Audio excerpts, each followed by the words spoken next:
Welcome to the Manifest Your Career podcast. I'm your host, Dr. Norma Reyes, a Latina career and life coach. With this podcast, I help successful women learn how to combine their intuition and logic so that they can manifest their dream career. By listening to my podcast, you'll learn how to go from feeling stuck and lost on what to do next to having the clarity, motivation, and strategies to manifest the career of your dreams.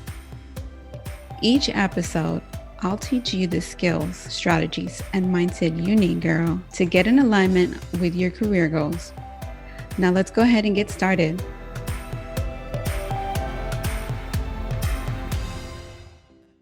Hey everyone, welcome back. This is episode 17, and I have a special guest interview for you guys. Her name is Laura Zavala-Membreno.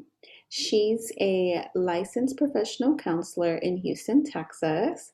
She's a Houston native and earned her undergraduate and master's degrees from the University of Houston. And a special shout out to her because this fall she will be pursuing her PhD in higher education leadership. Laura's interests and areas of expertise include intimate partner violence and sexual trauma, as well as first generation and minority population experiences in higher education. And her field of research involves Latina graduate student persistence and success. Outside of professional and educational pursuits, Laura is a partner, a mom, and enjoys enjoying the riches of her home city through food and cultural experiences. Thank you so much for being here with us. And so my official first question for everyone is always, tell me about your family background. Where did you grow up and whom did you live with? Awesome. Well, thank you for having me. I'm super excited to just have the chance to be in conversation with you. So I am a Houston native, born and raised in Houston. And growing up, I lived with both of my parents who are from the Rio Grande Valley of Texas, or the Valley, El Valle, as we know it over here. And they both moved here for my dad's job. He was with HPD, Houston Police Department, for many years. And so I lived with both my mom and dad until my parents divorced when I was around second grade or so. And then since then, my mom has, been my primary caregiver from that time. Thank you. And shout out to Houston, Texas. What? Yes. So when you were young and people asked you what you wanted to be when you grew up, what do you recall telling them? I can always remember ever since the time I was little telling people that I wanted to be a veterinarian. Like anytime anybody asked me, I would say I want to be a vet. Specifically, if they had asked me further, I would have said a vet for cats because I love cats. I've grown up with them my whole life. I love dogs and I have a few dog nieces and one dog nephew, but I am a total cat person. So that was always what I wanted to be until my career plans changed later on. But as a kid, I would draw pictures of myself as a vet. I drew out my vet office that I was going to have with all my exam rooms and what they were going to have in them. So I was committed as a little kid to that career path. Yeah, that's pretty committed. I haven't, but you're the first to say you drew pictures out. You were already doing vision boards before vision boards was a thing. Before they were a thing, yes. I know. I didn't even know it. Trend setting. So who do you recall being some of your earliest career models growing up? Did you imagine yourself growing up, and maybe what kind of work did they do? It's an interesting question. I don't know that I would identify any like role models for a career. I mean, my mom has always worked. She's worked at an insurance office up until she retired, actually. She worked for the same insurance company. But as far as like role model wise, I mean, she was always like really careful to tell me about like how important education was. So like I always just kind of knew I was going to go to college. And I had the ideas of like what a career was going to look like after that. But there really weren't a whole lot of people for me to look to, even like in the media, right? Like there's not a whole lot, especially then, like of representation of Latinas in careers that didn't involve like being a maid or a nanny or like one of those like stereotyped roles. So, all of the shows that I watched like had white people in careers as like newscasters. Like I grew up watching Full House or things like that. So I don't think that I really had that. And I think about that now and it makes me kind of sad that there wasn't really that model growing up, but hoping to change that for the next generation. Yeah, definitely. I like to ask that just to see if there was any, but I do definitely agree. They're really normally, or at least when we grow up, I grew up, you grew up, I didn't have that.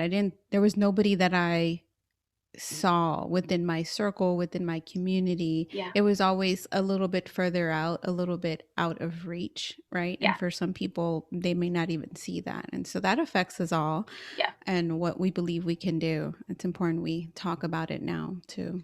Yeah, and that's a great way of describing it, like further out, because I feel like I had to zoom out a whole lot in order to be able to see something like that. And to even consider doing that, I think, Phil, I never thought of it as an option. Right. It feels out of reach. It's like that's Hmm. something not for me. Yeah, No, right? Well, I can't even say it now. I'm getting all tongue tied. Nos para nosotros. yeah. I usually can speak Spanish better, but That works. it's not coming out today. So please tell me about your educational background. Did you attend college immediately after high school or did you start it later? I did. So I started my undergrad right out of high school. I was so ready to graduate high school. I was counting down the days, like almost literally until I was done. And, I think there was always just the expectation that it would be the next step. So my entire senior year, my job was filling out scholarship applications. Like that's once my homework was done, like all I did was fill out application after application, writing I don't know how many essays and, sending in. I was like still mailing in applications during this time, but that's what I did. There really was no way for me to pursue a higher education without some kind of funding behind it. So the effort paid off, luckily. I was able to secure a full ride to University of Houston for my undergraduate career, and that made the difference. I mean, if it wouldn't have been for that, I would have had to work and save money for my education, or I would have started at a community college so that it was like more financially accessible and then hopefully transfer to like a four-year institution. But because of that, I was able to start like right away. So it was a huge gift. Awesome. That's amazing. I wish I'd done that. I don't know what I was thinking. I never did. I did not apply for. Well, I take it back. I did apply for some and I did get one, but I don't not to the extent that I know some people have and then they get their education completely paid for. So, in regards to your college experience, I know you said you were ready to graduate high school and just go and So ready. you just knew you were going to go to college. When you first started college, was it the experience you were expecting it to be? That's an interesting question. I'm not quite sure what I expected, to be honest, but it was definitely a culture shock. I was coming from a high school that was predominantly Black and Latino, and my scholarship made it possible, as well as made it a requirement, that I live on campus in the dorms. So I wasn't planning on that experience. I mean, I only lived about 20 or 30 minutes from campus. So my plan was to commute to school and live at home.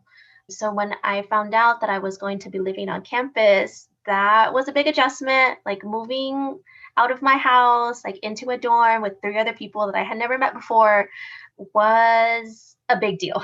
And it was really scary. And I mean, on the like academic side of things, I was a nerd in high school. Like I took the AP classes that my high school had to offer, like studying my butt off. And even like with that, I definitely was not prepared for the academic expectations that were there. So in addition to going to U of H, I also enrolled in the honors college. And it was the first grade that I got back. I will never forget. It was an honors history course, and I got a D on a paper, and like I felt like my world was crashing down. Like I had never gotten grades like that before. I had put all my effort into it, and I get this paper back with all these red marks and comments about how this was unclear and like this point didn't connect to this point, and I was so shocked. And it was an adjustment that I don't know how I could have even been prepared for it as, as a first generation student, coming from the kind of schools that were available to me in my community, it just wasn't college preparatory. And so that was hard. I mean, I was really grateful for my roommates that I ended up really getting along with, and scholarship mates that, gave me people to talk to make that process a little bit easier because we were all kind of going through it at the same time. But to also have like folks who were not first gen, it could be hard for them to relate to that experience of like not having someone like in your immediate family to go to help you navigate systems that you're not taught how to navigate otherwise. So it was a lot to adjust to, like financially, academically, socially. It was just turning my world upside down, and it was a lot. It was a big learning experience for sure. Thank you for sharing. That's definitely something that isn't talked about. Even you're just 20, 30 minutes away. You didn't even move away Mm-hmm. and still had that culture shock. And then just the academic rigor Yeah, that you just weren't prepared for. And there's nothing really to prepare you for, especially with what was available to you and what is available to other students that are coming from those same schools. exactly. And even if someone were to have told you, it's going to be hard, there's really nothing to conceptualize that until Yeah, you're actually applying those skills and going through the process. So I'm glad you had those supports there for yourself. I can't say that I had that extreme. I did get a D in algebra, but that was mostly because I didn't apply myself. I had like the opposite experience of always being quote unquote a natural genius. So I'd go to class and do my schoolwork and then get grades. But when I didn't, I knew it was because I wasn't putting in the effort. mhm. So it was learning that I can't always I actually have to put in the effort to do well. I don't know. It Yes. sounds horrible now, but No, I know what you mean. so before starting your first full-time job, you're now in college. What were some of your career interests then? So at that time, I actually still enrolled at the University of Houston as a biology major, like with the plan to pursue like the veterinary stuff. I didn't realize how hard it was going to be to do the sciences at like a college level. It's not my natural strength. And I ended up taking an intro to psychology course my first semester as a freshman. And I fell in love with it. I thought it was so interesting to learn about like psychology and human behavior, like mental health, at the same time that I was struggling through my science courses. So, actually, that is when I decided to change my major into psychology and then pursue and eventually obtain my BA in psychology. So, it led me down a different path that I'm really grateful for today. Yeah, I took an intro to psych class much later, so it was like my third major change. And I graduated with my BS in psych because I had so many science and math courses as I figured it out along the way. Yeah. So, What were your first two interests? my first major was computer science, and then my second major was communication design. Okay. Three completely different things. Yeah, very different, but that's interesting. Yeah, yeah. We won't go in that story. Uh, so once you entered the workforce, how did your career interests change? So now you graduated with your bachelor's in psychology. What did you decide to do then? So, right after undergrad, I applied to grad school because I knew that a bachelor's in psychology was not going to earn me a lot of money. So, I was applying to grad school, and to be honest, like I was so burned out my senior year of undergrad with the last courses that I needed to graduate. I was doing a senior thesis for my honors program. I was president of like my student organization. So just stamp overachiever like on my forehead because that is what I am. And I did not end up putting the research into grad school that I otherwise could have. So I took my interests of psychology and working with kids because I've always enjoyed working with children. The jobs that I've held throughout school were always like in a childcare center. So I was like, school psychology sounds like a good fit. It's psych, it's like kids. Where are the kids? They're in the schools. So, like, let me do a master's program in school psychology and become a licensed school psychologist. And that sounds great. And so I started a master's program in school psych and I hated it. I hated everything about it. It just was not the right fit for me. And I knew pretty early on, like I was weeks into the semester when I realized that I didn't want to do it anymore. I couldn't see myself continuing to commit years of my life, much less like a full on career in this field. And it was an existential crisis. Like, I asked myself, what the heck do I do now? Like, this is what I've committed to. Like, this is the plan. And the next 3 years of my life is like totally mapped out. And now what? So I struggled to figure out what my next steps were going to be. And right at about the same time I started my master's program, I also started working at a nonprofit here in Houston for survivors of domestic and sexual violence. And I was working in the childcare area. So I was right alongside all the counselors and advocates that were doing the work with survivors. And I went to my boss at the time, who became a mentor and is still one of my best friends, like to this day. And I told her what I was feeling and how I felt stuck on what to do next. And she said, I think you'd make a great counselor. Have you considered counseling? And I realized that that's what was missing from my current program. It was the chance to create relationships instead of just learning plans and to really like nurture that connection piece. So I looked into it. I looked into some programs. I had loved my time at U of H, and so I applied to transfer back to University of Houston in the counseling program. And I, for time reasons, I ended up spending one more semester in my program before I could transfer, and I took all the credits I could and then started my master's in counseling program the following summer. So lost a little bit of time in the process, but it ended up absolutely being the best decision now that I look back on it. Yeah, at the time it feels like you've wasted time, but really you're just kind of learning. Yeah. And it's better that you found out early. You decided early on, like, because sometimes we know something's not a fit and we keep doing it. And then, we actually spend more time doing something we don't like. And Yeah. for those listening that aren't familiar with what a school psychologist does, they do a lot of assessments in the schools to assess children and see what needs they have. And of course, a counselor actually works on direct services and providing services directly to clients. So, the next question, you kind of talked a little bit about it already. What type of mentors did you have in your career development? You already talked about one. Was there any more that you had?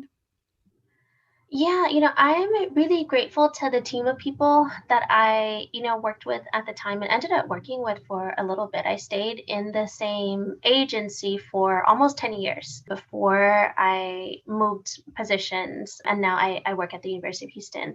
So throughout that time, I mean, in the beginning, I really turned to them. Like, I turned to the counselors that I worked alongside to, hear about what drew them to the profession. And there was a mix of people, that had graduate degrees, some that didn't, some that were counseling, some that were social work. So it was a pretty diverse mix of backgrounds.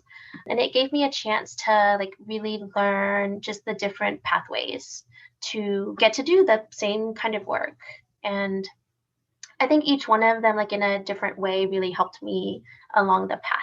And it's, continued to evolve. Like I said, all of my crew, like my circle of people, all of my closest friends, they are all counselors and therapists. They are all from that job that I had. And so it's just been really cool to see how the journey has evolved, and not just for me, but for them too. So, That's awesome. Again, you got surrounded by a support yeah. system built in, right? First at the university and then in your first nonprofit work. That's amazing, which is great, especially as a first gen professional, Mhm. to have that because, our parents want to help us, but they really can't. They don't have the words to be able to to help us through those things. Yeah. So tell me about your networking experiences for your career development, aside from mentoring.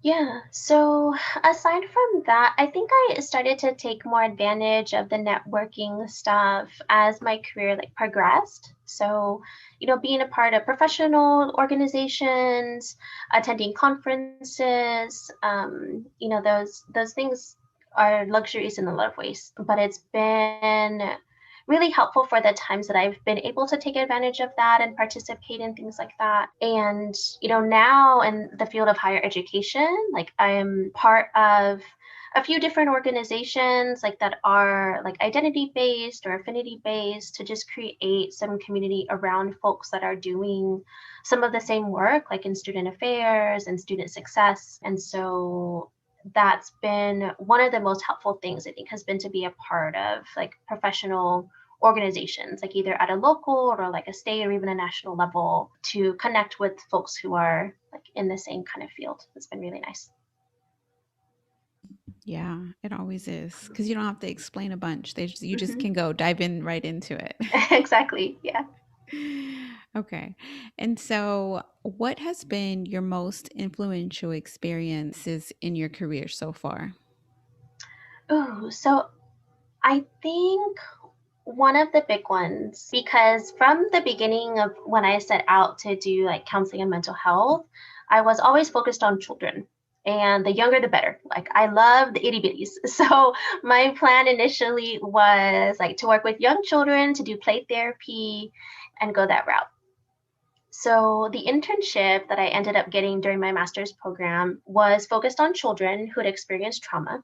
And that felt like a really natural fit from what I had been doing in the nonprofit work. Like, all the children that I worked with had, witnessed domestic violence or experienced like some form of abuse. And so it felt like a really good transition. And then once I got to my internship site, I learned that the interns were part of a program that provided pro bono work to one of the local homeless shelters in Houston. And I didn't know that when I signed up for the program, but as an intern, you do the jobs that you are given. And so I was thrown into an environment working with adults who were unhoused through life circumstances, had found themselves in that position. And I had never worked with adults before. So I felt really out of water. And the first adult client that I ever saw, I wasn't prepared for like at all. It ended up being that like the staff person walked me up to the floor where my room was, and we were getting out of one elevator, the client was getting out of the other, and the staff person was like, "Oh, here's your person. All right, so I'll see you in a little bit." And I was in the hallway like, what do I do now? So that's how that went. But I learned through that, every one of the adults that I worked with had experienced some form of trauma. And that was the link that I was able to make between the work that I've been doing, that I had already been trained to do. And I think it, gave me such a different experience on what a counseling relationship could be like. And it gave me a chance to use my skills in a very different way. And ended up really enjoying the adult work.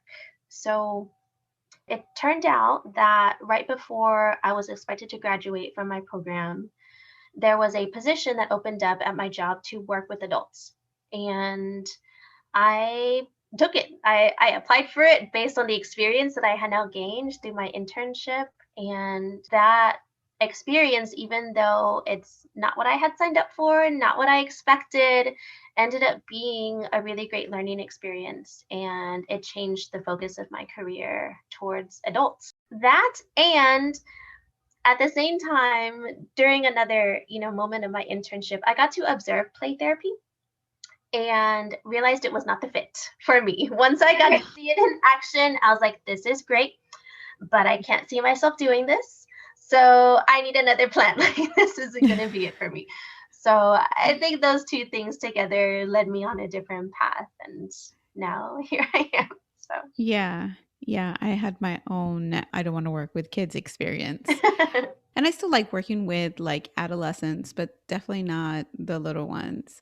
And just, everyone's meant for something and you have those experiences to teach exactly. you. It's not for you. Yeah. So you had two experiences to kind of push you along the right direction or, Yeah. your path. So now what do you feel has been an important success in your life so far? It's an interesting question. I think um,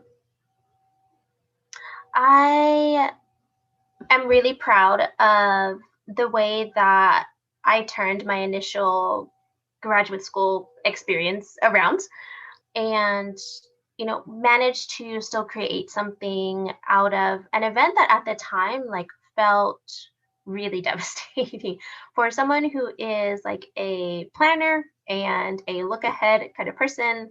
When that whole plan dissolved, I really for a while like did not know what my next steps were.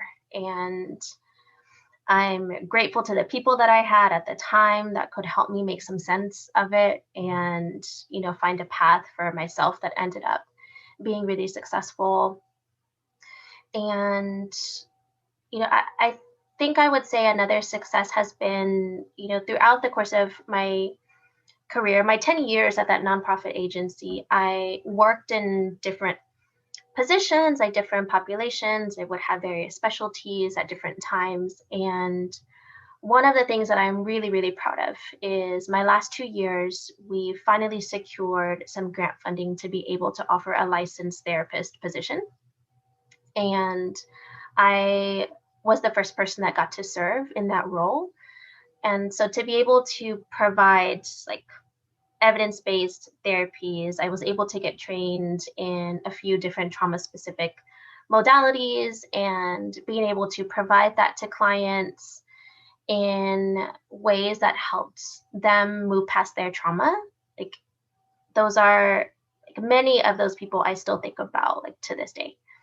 And I ended up moving on from that position and going into some bigger waters in a way because I specialized in a niche for so long, and now I'm in a very non-specialty place that allows me to see folks with all kinds of different experiences, which I like because trauma work is, can be very draining. But I am really proud that I like helped to play a role in bringing that to the agency and in being able to serve like the community and serve survivors in that way. Was really meaningful work and something that I would absolutely consider to be a success over my career so far. Yeah. Thank you for sharing. Yeah, working in trauma, it can be very challenging after some time and learning new experiences. So it sounds like, that chapter came to an end and now it's a new chapter in your life. So, what do you feel have been some important frustrations in your life and career thus far? Ooh, frustrations. I would say, I think one of the things that I have been focusing on most recently, career wise, has been incorporating like anti racism into my work. And I think a frustration of the field of like counseling and mental health as a whole just being so overwhelmingly white, and the theories and models and all the modalities that we have been created by a very specific group of people, and that group has not has outright stolen ideas and concepts and healing practices from BIPOC communities forever. And so that's a frustration of mine that I think is just very active. It's in the forefront of my mind a lot these days. And how am I contributing to that system just by way of the power that I hold in the room? And how can I use that in ways that cause as little harm as possible? And so I'm very intentional about bringing intersectionality into the room, like talking about how clients' identities impact their experiences and healing from those experiences. And I don't think that's done enough. I've had a conversation with my own therapist about how I want that worked into our conversations more, because I think in, many ways, counseling and mental health as a whole continues to perpetuate whiteness as the norm. And how do I actively work to dismantle that? Even though I'm not a white therapist, I have privilege. And how do I use that most effectively? So those are the conversations that I'm constantly bringing up, and not just in the therapy room, but also like outside of it, as we're talking about like our services and like how are we reaching people and who is coming to see us. And some of the people that need us the most are not the ones that are going to be like knocking on our door or calling our phone line. So what are we doing about that? I think those are some of the things that we need to reconsider, is access in terms of mental health supports and so many other things. But that's my area currently. Yeah, yeah. Thank you for sharing that. That is something I had not actively thought about, right? That the practices, the counseling practices that I learned Mhm, were completely developed by white people, mhm, and mostly white men. I mean, I can't even think of a white woman that developed a theory with that. I think for myself in my own practice and then also in coaching, I always circle back to, empowering the individual and knowing, they're the expert in their life. And that yes. actually came from my PhD program and the work. I can't even think of the modality that it was, but it was through the research practices in regards to it being through their eyes, through Hmm. their lens, and not from our outside lens. Yeah, I love it. It sounds very like relational, cultural, like very feminist. And yeah. Yeah, I can't remember the theory. I know there's so many. So what have been some obstacles or challenges that you have faced in your career development so far? It's a good question. What obstacles or challenges have there been along the way? I think one obstacle that has been something that I feel like I've encountered is knowing where to go and get information. It sounds kind of strange, but I feel like that's been something that I don't think there's necessarily enough that's out there about like helping folks know how to like navigate that. So like I found myself just turning mostly just to the people that I had around me, like to ask them about things like that. Like, and I feel like, stuff that maybe now is a bit more accessible just through like a Google search. But like, I didn't know what a CV was for the longest time. I didn't know what the letters stood for. Like, what is this thing? How is that different from, like, I've got a resume? Like, how is that different from a resume? But like, just to some of those, like, I think about it in terms of like the higher education system. Like, they talk about the hidden curriculum. So like those things that you're not like being explicitly taught, but that like you're just kind of expected to know how to do. I feel like in a way there is a like hidden curriculum to the professional world. And if you Oh yeah, don't, definitely. yeah, like if you don't have someone before you who's like navigated it, who knows the lingo and knows like how to move around in it, I mean, how do you figure that out? Like you end up having to leverage a lot of your own resources and get creative, Right. which which we are, because we've had to be creative and resourceful. So I think that's been something. I haven't phrased it exactly in that way before, but since I'm entering now a doctoral program, I've been thinking about this like hidden curriculum concept, and I think it definitely applies to the professional sphere just as much as the educational. Yeah, yeah, definitely. I had never thought about it that way, but it makes total sense. You don't know what you don't know, and you don't know what to ask. So, how are Exactly. you ever going to know? All we learned was apply to a job and work hard, and then you'll get promoted because in the labor field, that's what works. right? That's Exactly. who gets promoted to the supervisor or the foreman. And that's the language our parents know. And for us in the professional world, you can work hard for a long time and get nowhere. Exactly. So now I want you to look back at, and do you feel that you had any missed opportunities that you look back and you're like, oh, I'm glad that I didn't take that job opportunity after all, or educational opportunity? That's a good question. I am. And so I did something that I wasn't supposed to do in grad school. Well, as I was applying to internships, I was offered and I accepted one. It ended up being like out of school. Because again, like working with kids, that was going to be like, that was my plan. And then after that was already said and done, I got an interview for like what was my dream site, which ended up being the place that I ended up being at. And they offered me a position and I accepted it. And then I went back to my former one and was like, thank you so much for this opportunity, but blah blah blah. It's very professional in the way that I communicated, like thanks but no thanks. And when I told my program, they were very upset that I had done that. Apparently, it reflected poorly on them.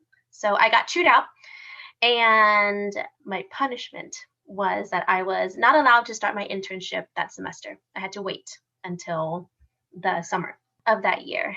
And so I went back to my dream sites and they were gracious enough to hold my spot for the summer, even though, I mean, they were obviously expecting someone to start in January the same way that I was hoping to, but I got slapped on the hand and was told that that was a no no. So the site let me start late, which delayed my graduation.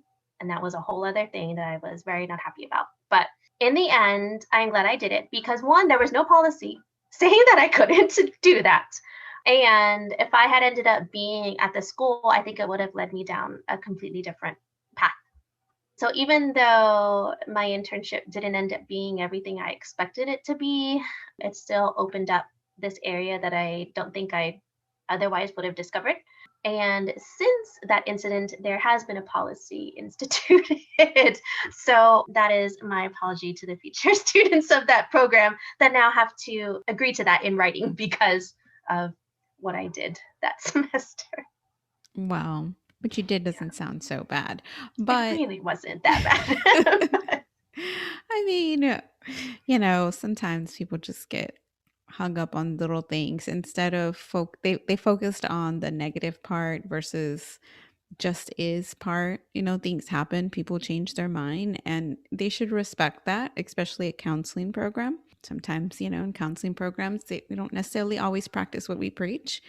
And free Yes, choice is very important. I think isn't pushed in counseling as much. Instead, it's more of like falling into norms. exactly. I dislike when clients tell me, like, well, I'm not being normal. Well, there is no normal. Like, Hmm. who decided that? You decide what's normal. If you want to sleep till however long, wake up and you're still productive, what does it matter? The sleeping in late, what's I don't know. I let the kids sleep in late. I think it's fine. As long as you're productive and up and doing what you need to do, that's the Yeah, only way to learn. And shaming people for the way they want to live their life is not okay. So, exactly. but Yeah. I'll stop there. I could jump right on that like soapbox with you completely. And because also I feel like that whole, you have to wake up early, be productive. Like that's capitalism right there, like coming into our expectations of who we're supposed to be and who are not supposed to be. So yeah, I'll stop because I could also continue going about how we need to burn capitalism and the patriarchy down. But that's just where I come from. So Yeah, yeah, yeah. We'll have a side conversation another time for that. We should sounds do a clubhouse room on that. good. Okay, so to the questions. Now, a question I like to ask is, what are some ways that you find like new learning opportunities or career growth opportunities for yourself that is different than, like just a conference?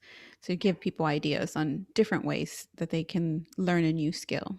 Yeah, no, I definitely think it's important to think outside of the conference realm because it is such a privilege to enter those spaces. The cost of conferences is completely exorbitant. The prices that I've seen for some Zoom conferences have like made my jaw drop. So apart from that, like I'm a huge like advocate for, finding the, information in ways that works for you. So if that is through like TED Talks, if that's through YouTube videos, again, I'm a huge nerd. So I do lots of reading, article searching, and my nightstand is just completely covered with books of what I'm reading right now because I like that's a way that I tend to connect with things a lot is through reading.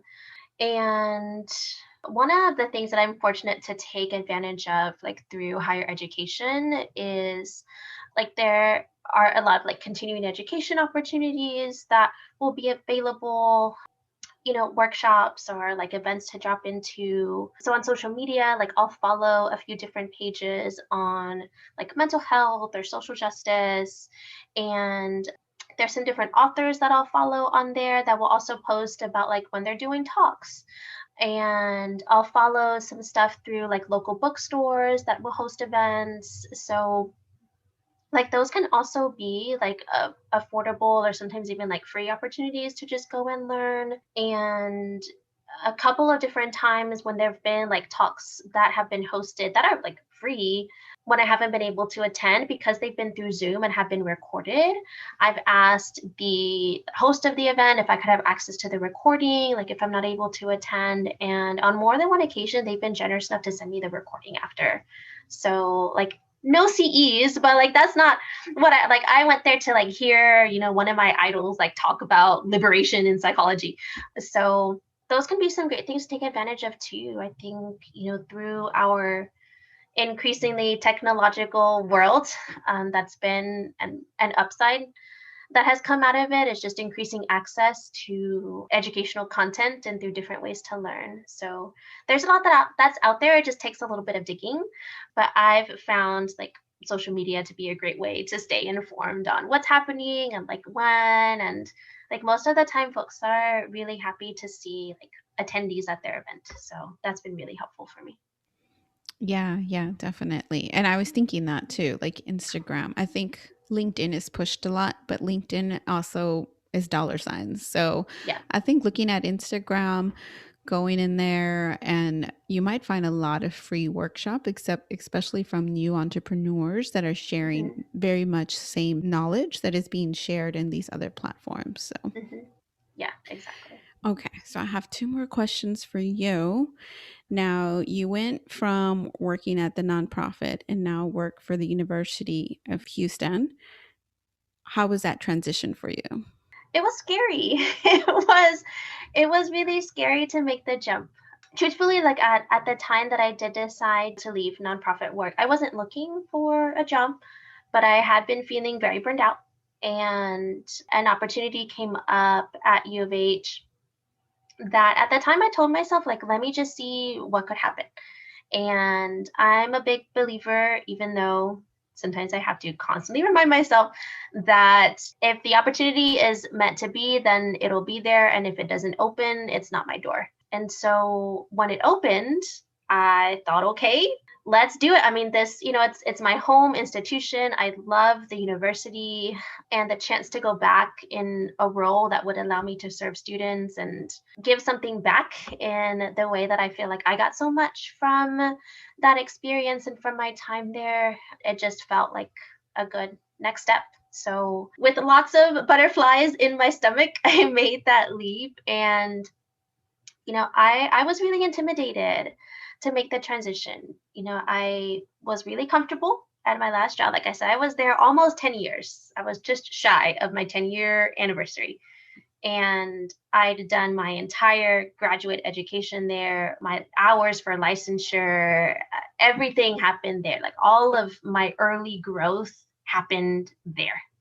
And I felt supremely confident in my skills, and whatever client situation came up, I felt capable of handling it. I would mentor newer colleagues, And now I was entering a position with PhDs and PsyDs and folks who'd been in higher ed for a long time. And my higher ed experience was what I got as a student. Like I didn't have anything else outside of that. So I had the imposter syndrome come up, like, can I do this? Like, am I like meant to be here? Did they make a mistake in hiring me? Lots of self doubt and nervousness. And, then I realized that I was bringing in all of that experience with me. Like, I had the trauma thing down, and that was something really unique that I was bringing in that honestly wasn't too prevalent amongst my colleagues. And I learned the other stuff. I think one of my big nerves was, I was so used to being at a place where what came in the door was trauma. It was intimate partner violence, it was sexual assault, it was childhood sexual abuse. And now I was at a place where it could be anything. It could be those things. It could also be like someone who's adjusting to college or has like major depression or OCD. And I was like, I don't know how to help just anybody who's coming in with any particular like combination of experiences. So that was nerve-wracking, but it is a super supportive environment. And with some trusted people, I felt like I could be nervous outwardly and ask for help and get that help from other people and how to do things. And eventually I learned. I mean, it's been 3 years for me now over there, and I've learned a lot. I'm still bringing in like my particular expertise, but it's been really nice to also have the diversity in so many ways, in every way actually, over there with that population, but also just in experience has been really good for my own professional development. So Well, congratulations on that. And then another big congratulations on getting into the PhD program that you start in the fall. yes, thank Yeah. you. How are you feeling about that? Oh, I am equal parts nervous and excited. I've been wanting this for a long time. Truthfully, it was just a matter of figuring out what I wanted to do. I considered different fields and what that would mean just for my continued growth. And I never quite connected with a doctorate in psychology or counseling or social work as much because it's been my area. And being in higher education, like I have just felt so energized, and the outreach component of like what we do in particular has been something that I've enjoyed so much. And I also just feel like we need more representation in the seats that hold power to affect change and increase the opportunities, especially for communities that have been marginalized and historically like excluded from spaces. So all of that ended up kind of coming together, along with it doesn't feel like a departure from mental health so much. I sort of feel like I'm expanding the definition of that and maybe specializing it into what does that mean in a higher education system, like what does wellness, what does support really look like. So I ended up applying and then being accepted into a higher education leadership and policy studies program, and that is what I'll be starting in less than 2 months, or just right at about 2 months, I think. So I'm excited, I'm ready. I have had the good fortune to meet some of my cohort mates before the semester gets started and have connected with some folks. So that's always nice. And I'm just ready to see what it's like to add this new thing into my life. So Yeah, it'd be great. You should listen to my last episode. I talk a little bit about how I balanced having kids and the PhD. yes, I will definitely go in and listen, because that is one of my big concerns. Like, how am I going to do this? I was actually scheduled to start my program last fall. in August of 2020. And my son was born August 1st. And the idea of starting a program in a pandemic with a 3-week-old was incredibly overwhelming to me. So I deferred my start date to this year. So I've been waiting to get started, and now I feel like all antsy, like at the start line, like let's just get this going. So I'm excited, but balancing it with a 1-year-old is, that's not going to be an easy task either. So I am open to any and all tips on that part. So I'll definitely give it a listen. And the last question is, what's the last bit of career advice you want to give the listeners? Ooh, career advice. Ooh, there's a couple of different things that come to mind, actually. So I think one thing that I would say is I would have loved to have someone tell me to stay open. Stay open to what possibilities are out there, to not necessarily box yourself into one thing, because the path can change, and like that is totally okay.